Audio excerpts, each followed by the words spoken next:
The desert heat pressed down on the world like a heavy blanket, thick and suffocating, each sound carrying far into the night. Jed Carver, lean and weary from a long day's ride, guided his horse quietly to the edge of town. The small adobe house stood alone, its windows faintly glowing, lace curtains swaying with a secret rhythm. His boots crunched the sand softly as he approached, hat in hand, heartbeat like thunder in his chest. Just as he reached the doorway, a voice slipped through the fabric, low, urgent, commanding. "Come in slowly, so no one will know," it breathed. The words were not kind, not even welcoming. They were sharp, edged with steel and desperation. Jed froze where he stood, breath caught in his throat. He had heard countless whispers in saloons, but none carried the weight of this voice. It was not fear that bound him still, but a strange pull that clawed deeper than reason. Carefully he pushed the door open, stepping into a room thick with the smell of herbs and candle wax. Shadows flickered against the walls, alive with tension. Behind the lace curtain, a silhouette stirred, bracing itself against a truth too heavy to hide. She revealed herself then, stepping forward from the shifting veil of light. She was no older than 20, yet her eyes burned with storms, with battles untold. Her hair was braided, beads clinking softly like tiny bells of warning. Her chest rose and fell quickly, as though she had run not just across the desert, but through years of waiting. Jed knew her name before she spoke it, for the townsfolk whispered it often. The fierce virgin, the woman bound by a vow neither gold nor marriage could undo. Legends said she was untouchable, dangerous, cursed. Yet here she stood, real. "You weren't followed?" she asked sharply, voice striking like flint against stone. Jed shook his head, unsure what he had walked into. He had come only with curiosity, with the reckless hunger of a man who had nothing left to lose. But already he sensed he had stepped into a darker story than he had ever known. She pulled him deeper into the room, hands firm though they trembled with purpose. On the table before them lay a dagger, its blade gleaming even in the dim candlelight. Beside it, a bundle wrapped in cloth, like something sacred or dangerous, waiting to be unbound. Her words cut sharper than the dagger's edge. "If they see you here, both of us will pay the price," she said, eyes never wavering from his. Jed's pulse quickened, though not from fear. Something in her steadiness made his own doubts falter. "Why me?" he asked, his voice low, as though afraid of what answer might come. She studied him, her eyes burning into his soul. "Because you're the only man who doesn't bow to them," she answered. "The only one left who hasn't traded his soul for safety." Her words hung heavy, leaving no room for denial or retreat. Outside, the desert moon hung silver above the town, casting everything in ghostly light. The streets lay quiet, the saloons empty, the outlaws dreaming of gold and power. But behind that fragile curtain a storm was gathering, one that could not be silenced. Jed had always thought himself rootless, a drifter with no ties to land or name. Yet the fire in her words pulled at something long buried inside him, something that longed to belong to more than dust and shadows. "If you leave now," she whispered, voice steady as stone, "you'll forget me by morning.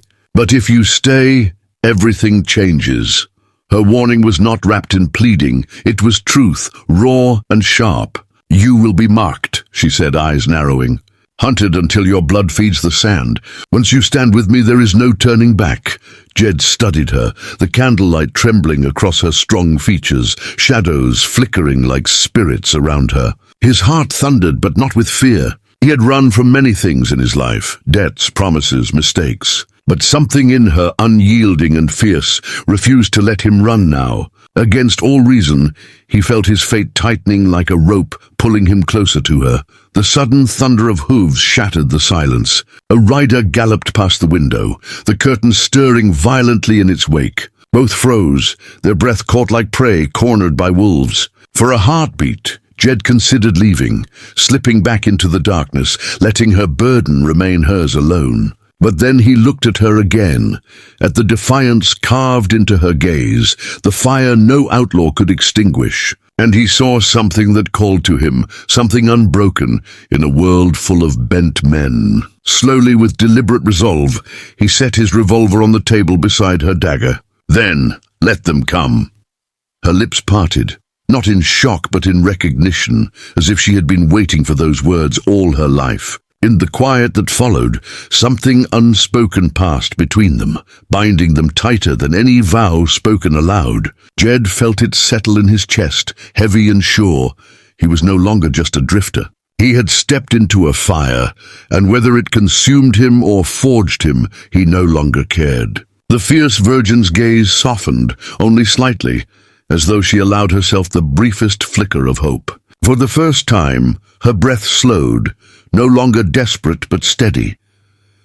Outside, the desert stretched endless and silent, holding its breath for what was to come. Jed knew nothing of the full story, the weight of the bundle on the table, or the depth of the vow she carried. But he knew this: he was already marked. Whether by curse, fate, or choice, it no longer mattered. The night closed around them, thick with danger, but also alive with promise. The curtain swayed once more in the warm wind, fragile yet defiant, just like the woman before him. And as Jed met her gaze, he knew his life was no longer his own. Dawn cracked over the desert, painting the horizon in streaks of fire. Jed stood at the threshold of the small adobe house, the fierce virgin beside him. Her face was calm, yet her eyes carried the weight of choice, sharp as obsidian. "It begins now," she whispered, her voice steady as stone. Already word had spread. Riders had seen him slip into her home during the night. By sunrise, the town stirred with restless whispers of scandal, of curses, of rebellion. The lawmen and outlaws who once controlled the streets vowed to make an example. Jed knew it. She knew it. At his ranch, life shifted with startling swiftness. She did not shrink into the shadows.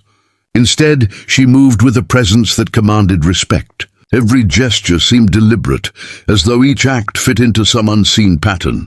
She mended saddles with sure hands, kindled fires that burned steady through the night, and stood watch with his rifle balanced against her shoulder. Neighbors passed, their faces clouded with suspicion. Some muttered curses, others shook their heads in warning, whispering that ruin followed her name. Yet her presence steadied Jed. She was not a secret hidden behind lace. She was a storm unchained. "They think fear keeps me silent," she said one evening. Her gaze locked on the horizon where the outlaw campfires flickered faintly. Her braids swung like a banner of defiance.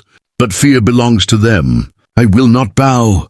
Her voice cut like a blade through the night air, fierce, unshaken. Jed sat across from her, hands rough from labor, heart burning with something new. Her fire ignited something buried deep within him, a strength he thought long lost. He realized then that he was no longer a drifter without anchor. He had found his compass in her defiance. Weeks bled into months, and their defiance hardened into legend. The outlaw gang that once claimed the town grew restless, their grip loosening with each sunrise. Rumors spread quickly, rumors that the fierce virgin had found her chosen man, and that together they would shatter the chains of silence binding the town. Gunmen came, eager to test the stories, but few returned alive. Jed marveled each time he stood at her side, at how her eyes never flinched in the face of bullets, how her hands never trembled as she fired back. She bore the weight of a vow older than stone. Now she had chosen him, not as a gift, but as a war cry.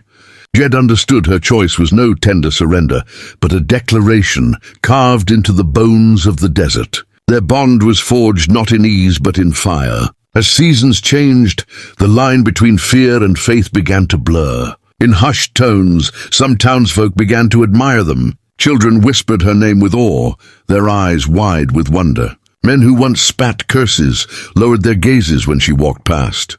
She was no longer a curse to them. She was becoming a blessing, fierce and undeniable. Jed watched the transformation with quiet pride, though unease gnawed at him. He knew power was like blood. It drew wolves. For every whisper of admiration, there was another of vengeance. Yet each night, when the fire crackled low and shadows danced across her strong features, he felt a peace he had never known. The desert winds howled beyond their walls, tearing at the silence. But inside their cabin, something stronger than fear had rooted itself. Belonging, not the fragile bond of convenience, but the unshakable certainty that he had found where he was meant to stand, beside her fire. Years passed, and Jed's beard turned silver with age. His steps grew slower, his shoulders heavier from a lifetime of burdens carried. Yet still, his gaze burned steady when he looked at her. The fierce virgin had not softened with the years. Her spirit remained sharp, her vow unbroken. Age touched her features, but it could not dull her presence. She stood as she always had, unyielding, untamed. Jed, though wearier, carried himself with the strength of a man who had walked through fire and refused to burn. Together, they had reshaped whispers into legends and curses, into songs sung by travelers. When he visited town, the saloons fell quiet at his passing. Some called him a fool bewitched, others a man chosen by fate itself. Jed only smiled faintly. The lines at his eyes deepened with time. He remembered the curtain fluttering in moonlight, her trembling breath as she had whispered, "Come in slowly, so no one will know." That memory struck him with a bittersweet force. He had entered that room expecting secrecy, perhaps scandal, but had walked into eternity. What once felt like madness had become his salvation, and he knew the world would never forget the choice they made. Their tale became more than scandal or legend. It became a hymn carried across campfires, a song retold on trails stretching westward. It was the story of a cowboy who sought nothing but quiet and instead found destiny behind lace and shadow. It was the story of a woman bound by vow who breathed fire into silence and chose her companion not from weakness, but from strength. Their love was no tender poem scribbled on fragile parchment. It was a battle cry etched into desert winds, a defiance carved into stone, eternal as the horizon itself, fierce as the desert flame. In the end, as the Wild West shifted into new ages, some treasures faded, some curses broke, and many legends were forgotten. Yet their story endured, sung not only as warning or wonder, but as truth of the frontier. Jed Carver and the fierce virgin had written their names not in gold, but in fire and defiance. They had stood when others bowed, loved when others feared, and carved belonging out of silence. And when the desert winds rose at night, the people swore they could still hear her voice, whispering through the lace curtain, fierce and unbroken. It begins now.